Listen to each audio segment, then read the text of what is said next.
Ladies and gentlemen, welcome to Harmony Ignited, an inaugural celebration of music. Please mute your phones for tonight's performance. Now please welcome to the stage, President Vanessa Beasley.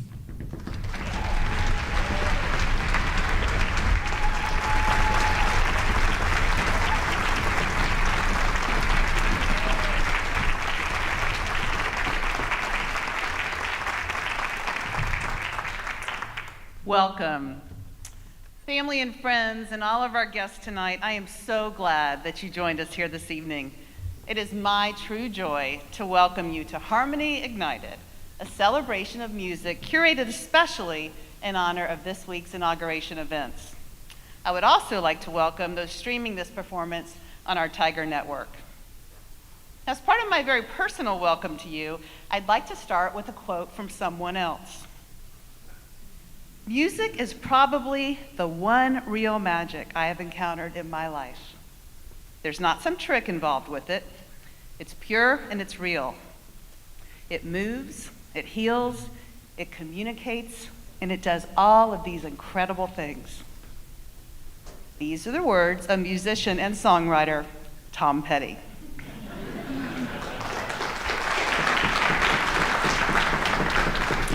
As a lifelong fan of his music, I have to agree. Music can make us laugh, cry, rejoice, remember, rise, or relax. A melody can say so much more than we could ever convey with words alone. And when we listen to music together, we create a very special form of community, one that's good for our souls as well as our minds, and you might say, one that ignites our imagination and spreads harmony. From my seat, there could only be one thing better than starting this evening with a Tom Petty quote, and that is starting by bragging about our students. A few months ago, when I was asked if there was any particular kind of event I'd like to host the night before the investiture, I immediately thought of a concert. I did so because I've been so impressed by the student concerts I've attended over the last 6 months. I am delighted that the students and their faculty agreed to perform tonight. Won't you join me in thanking them?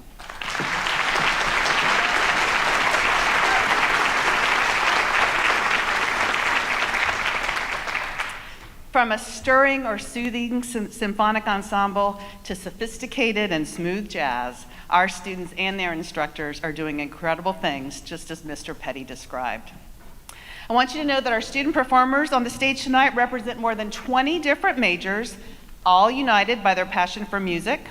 These musicians and scholars will one day leave Trinity with the skills to solve our world's most pressing issues, and also, as you're about to hear, the ability to bring beauty into the world all around us.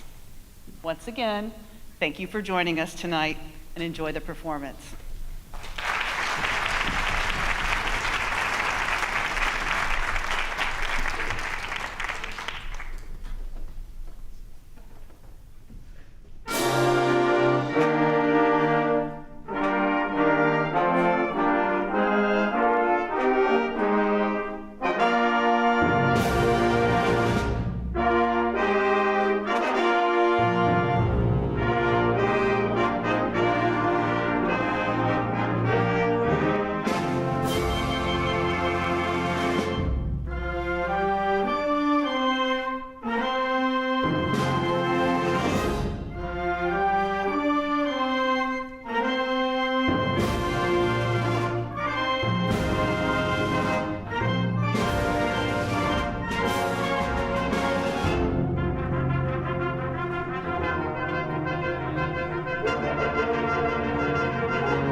piece, Festival Prelude, was selected for this event, apt for the event and the sounds.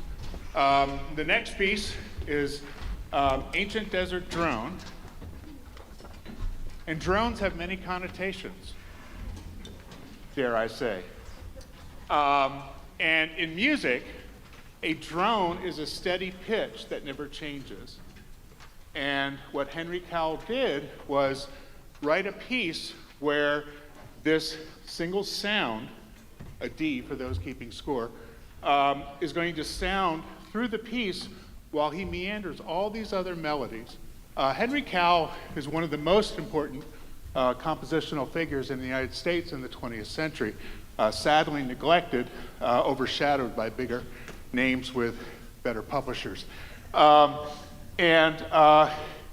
He promoted two areas of music that no one else really considered at the time. The first was world music. He was credited with coming up with the curriculum for the first world music course at the university level. And then he also started two different publications that promoted works of contemporary and avant-garde composers called the New Music Quarterly. And so while he was a very inventive composer in his own right, he actually was unselfish enough to open the door for even more composers. He had two very important students, John Cage being one of his students, who went on to burst all new doors open. And so this piece is called Ancient Desert Drone. He really didn't have either ancient or desert in mind when he wrote the piece. It was simply an exercise in sound. And when he got done, he acknowledged that the piece evokes imagery of deserts and caravans. And he said, if the listener hears and sees that, so be it, but it wasn't my intention. But then he titled it Ancient Desert Drone. So, imagine what you will. Here is Ancient Desert Drone.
The next piece was written in 1923. That previous piece was written in 1940, originally for orchestra, and dedicated to Percy Grainger.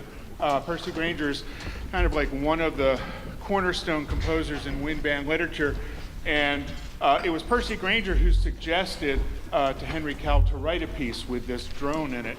The reason was they had this little harmonium in Percy's house, and the C key stuck. And so he wrote a piece where C sounded all the way through it because he was working it out at the harmonium, and that C always sounded, so he just kept it in the piece. And he was so fond of it, he asked Henry Cowell to write the same thing. Cowell changed it a little. This precedes it by about a generation. Ray Vaughan Williams,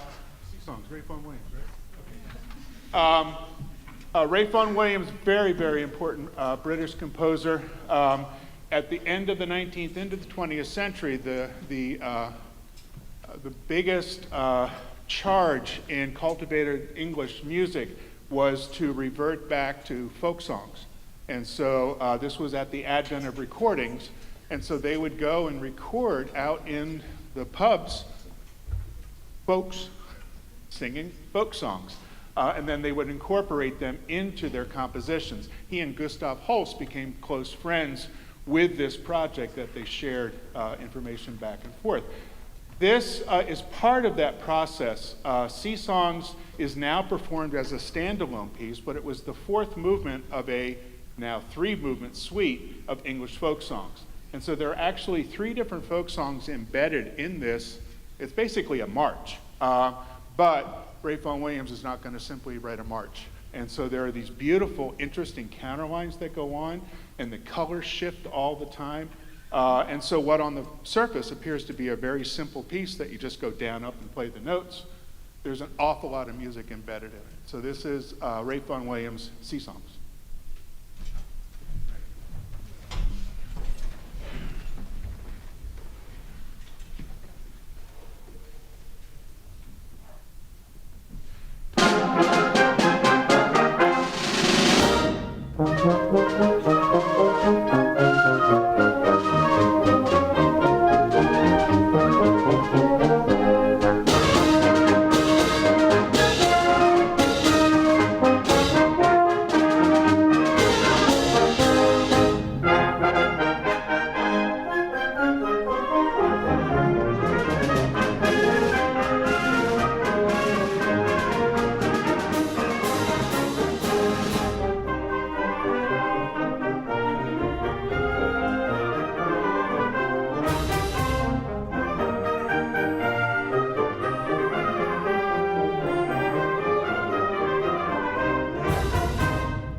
So the next selection is very special.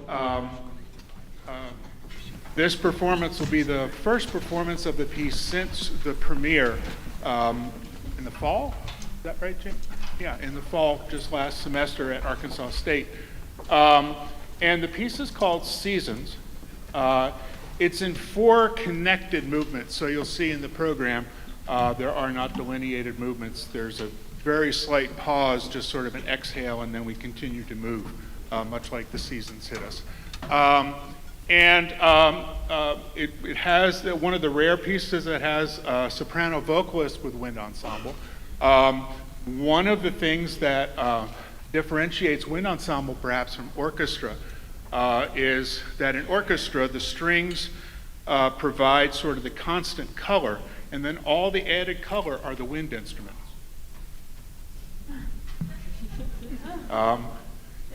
We only have wind instruments. And so to create these colors in the group becomes more of a challenge for a composer to create contrast within what is really something very similar. And one of the composers that does it best is James Seiler, because he starts with the idea of colors and then matches that to the rest of the compositional structure. The poetry comes from a variety of sources. The opening poem is from Robert Louis Stevenson, Autumn Fires. The second movement, a very famous poem, not by Walt Whitman, but by Robert Frost, called Stopping by the Woods on a Snowy Evening. And then the third movement is Mr. Seiler's own poem. He's a quite well-read individual and very creative, and wrote this wonderful poem about spring. And then the Old Irish Blessing is at the end. And all of these movements evoke aspects of summer, but if you're expecting Vivaldi, this is a little more subtle. And it's more reflective about how the seasons touch us inside, not how the weather's like outside. And so I think that's the distinctive difference here. And Mr. Seiler will tell me later whether I'm making all this up or not. But I've become quite fond of the piece, and also quite fond of our soloist, this is our second piece we've done now together? Yes. So I'd like to welcome to the stage, please, Dr. Lydia Beasley, to be our soloist.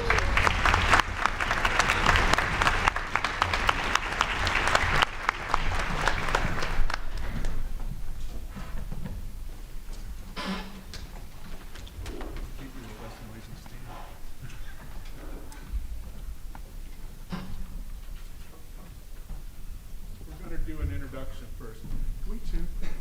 Sorry. The band director.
So when I'm recruiting students, one of the things I tell them is that one of the best things about Trinity, the size of the school, is the idea of flexibility. So there's a change in the program.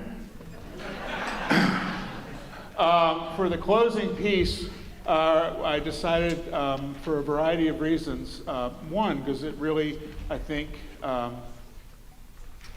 ties into the catalyst aspect of this concert into the rest of the weekend. It's a piece by Ron Nelson called Morning Alleluias for the Winter Solstice.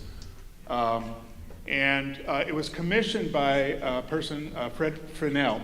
Frederick Fresnel is sort of like the Bruno Walter or Karajan of the wind band conducting world. And he was in Hiroshima in December. And there was an ice storm overnight. And so on the sunrise, he got up very early. And it was sort of gray. And then as it started to lighten, you could see the ice glistening.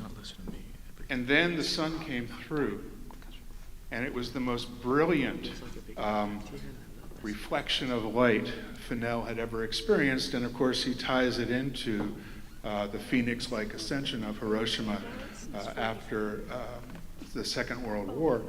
And he was so taken by sort of the emotion of the moment that he asked Ron to write a piece. Ron Nelson, a very prolific wind band composer, got all of his composition degrees at Eastman, wrote his first piece for wind band in 1959, wrote his last piece for wind band in 1997. He's 93. As a matter of fact, I asked him a question about the piece and he emailed me back. He didn't send carrier pigeon or something.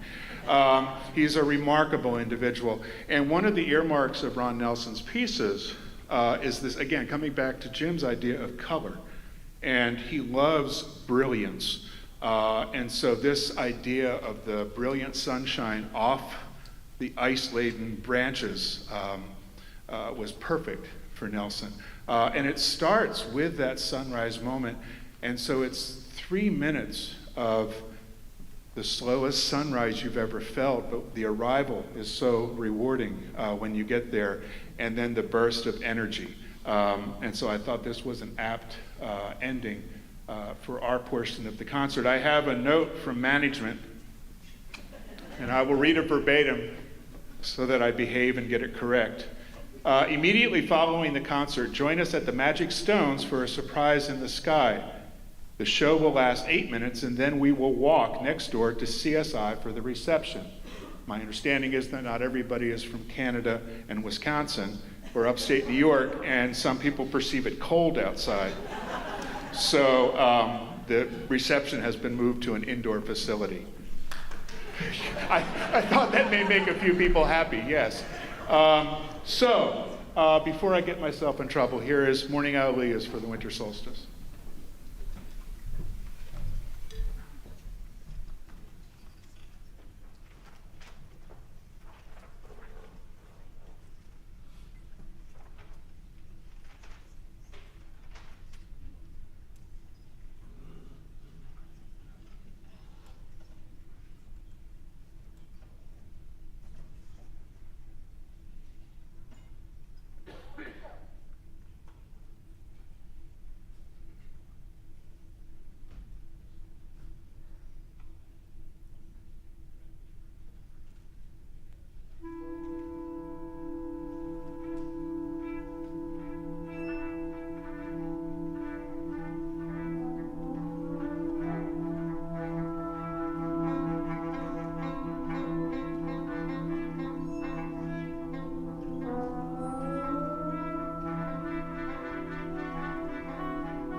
you ever so much. There'll be a slight changing of the guard and changing of the genre. And I'll turn the program over to Mr. Christiansen. So it'll be about 5 minutes of staring at each other. Stage left.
Hi, I'm not going to talk very much because I want to get to the surprise, but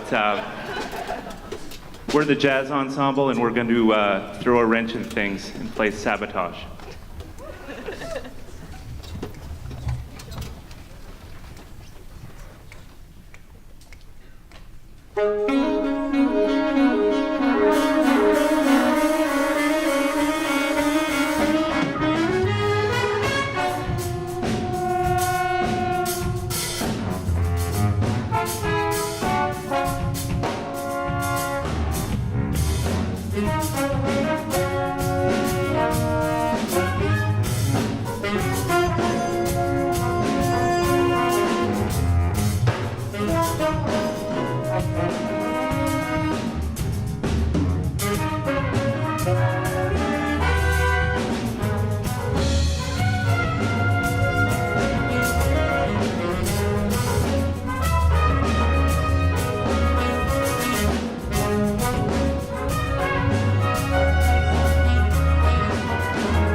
That featured Ethan Brown on the trumpet, David Izquierdo on the tenor saxophone, Gianluca Biagnini, always mess up his last name, on the drums.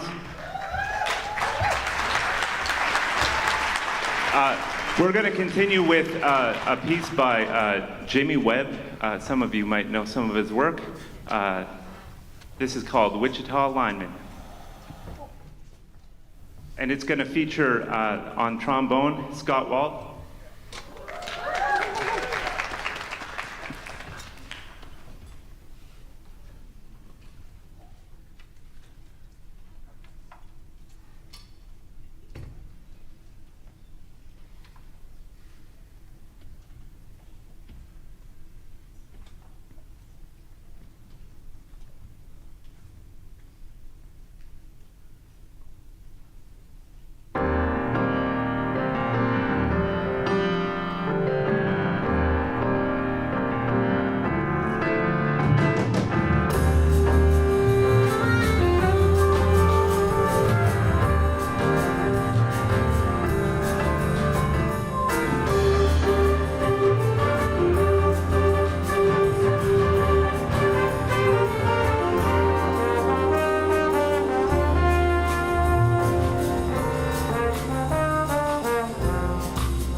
Scott Walls on the trombone, Ethan Brown on the flugelhorn, rest of the band too. All right, so this next piece is by a Japanese composer, and she's mostly known for anime and video game music, I guess. And it's our last piece for the evening, then we can get to the surprise.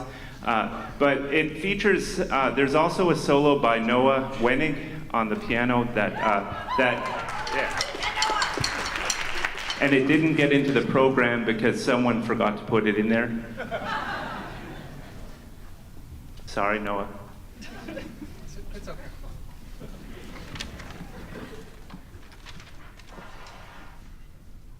This is also going to feature Will Sharp on the alto saxophone and some more of John Luca in the back there.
I don't have anything from management, but I think we're supposed to go outside or something. I am from Canada, so it's not too cold for me.